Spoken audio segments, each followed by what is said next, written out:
Welcome back to our Censored. Harry and Meghan have been making headlines again. This is the Sun's front page today, naming them Hollywood's biggest losers, which is what they were branded in a withering report in The Hollywood Reporter, which is a very credible Bible of the Hollywood industry. It's also been revealed that their family trashing Netflix documentary costing £88 million didn't even rank in the top 200 most watched Netflix shows. It was beaten by both Paw Patrol and Peppa Pig. And it's also been revealed that their charity, Archewell, which you may remember, boasts of being the absolute pillar of compassion.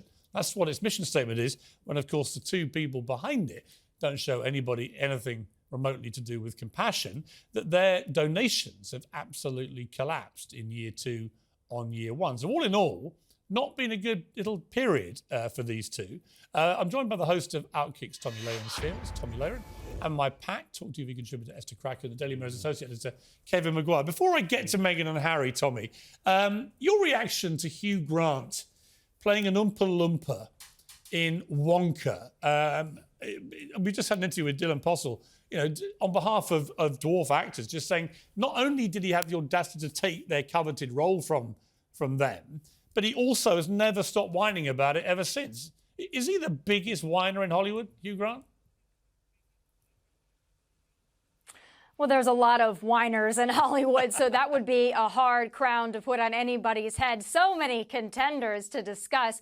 But I will say this. Hollywood for a long time is like a snake eating its own tail. They want all of these diversity, equity, inclusion standards, but then they wrap themselves up in a messy bow because they can't figure out if they should discriminate against dwarf actors, or they should put more in, or who they're going to upset, or who they're going to anoint one day to the next. That's the problem. They decided that merit wasn't important anymore, and they decided that trying to appease everybody and to tiptoe around political correctness was the way they were going to go, and now they can't navigate the waters they've created for themselves. So I don't shed a tear for Hugh Grant. I don't shed a tear for Hollywood in general, certainly not Harry and Meghan. They are all products of the same disease, which I refer to as leftism or liberalism, but it can go by many names. Wokeism might be another name for that disease. Wokeism. Let's agree on wokeism, because I like so many people. You and I agree about everything to do with wokeism. Quick reaction to Hugh Grant from you two, Esther. I mean, he's just a spoiled brat, isn't he? I mean, this is the kind of the ungrateful sod section of the show. Yeah. Harry, Meghan, yeah, it is. Hugh Grant, all fit into the same bubble. I feel sorry for him because he's someone who I think is a fantastic actor. He's had a very decorated career.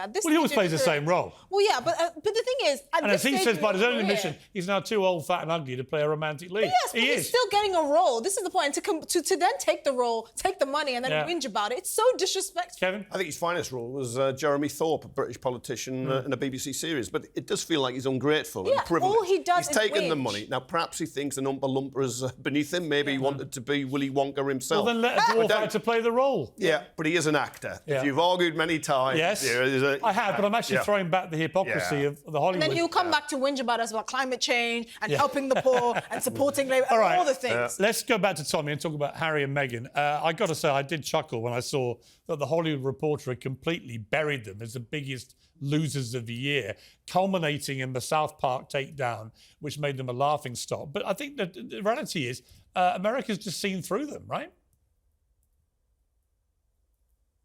Yeah, these two suffer from not only wokeism, but narcissism, and I would also say laziness. And that's proof in the Spotify deal that they had, where she failed to produce really any episodes. So that's their problem. They think very highly of themselves. They want both things. They want fame and privacy, but they also don't want to work very hard for anything beyond their royal titles, which they continually crap on. So they try to have it both ways. Yeah. Once again, I'll use the analogy, the snake eating its own tail. I do think it's interesting that Hollywood is turning on these two because, when they moved to the United States, they really were put out on a silver platter like we would be so happy to have them. I will tell you all, you can gladly have them back.